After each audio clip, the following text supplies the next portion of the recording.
అంతా 2 వీక్స్ నుంచి బాగాలేదు, బాగా వీక్ అయిపోయాను. హెల్త్ అసలు ఫుడ్ లేదు, అంటే ఫుల్ కోల్డ్ అయింది, ఫుల్ బాడీ అంతా వీక్ అయిపోయి అసలు ఏమైందో నాకు అర్థం కాలేదు. ప్రేయర్ చేసుకుంటాను అన్నాను. తర్వాత ఇంకా లాస్ట్ వీక్ అది తగ్గింది, మళ్ళీ ఇంకోలాగా అటాక్ అయింది.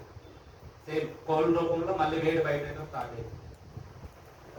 ఆ వేడి మీద మళ్ళీ ఫీవర్ వచ్చింది. ఫీవర్ అసలు ఇంకా ఫుడ్ లేదు 2 వీక్స్ నుంచి. అసలు సరిగా నిలవలేకపోతున్నా.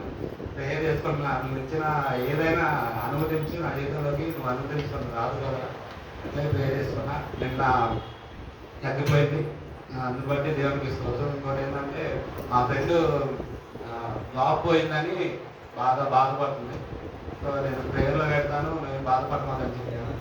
ప్రేయర్ చేశాను, చేసిన విధంగానే దేవుడు మనల్ని ఆలోచించాడు. అతనికి జాబ్ ఇచ్చి మళ్ళీ జాయిన్ అయింది. లాస్ట్ వీక్ 5 days నుంచి జాబ్లో జాయిన్ అయిపోయి డైలీ వర్క్ వెళ్తున్నాడు. సో అందుబట్టి కూడా దేవుడికి మహిమ కలుగు కాక చిన్న సత్యం దేవుడు ఇచ్చింది.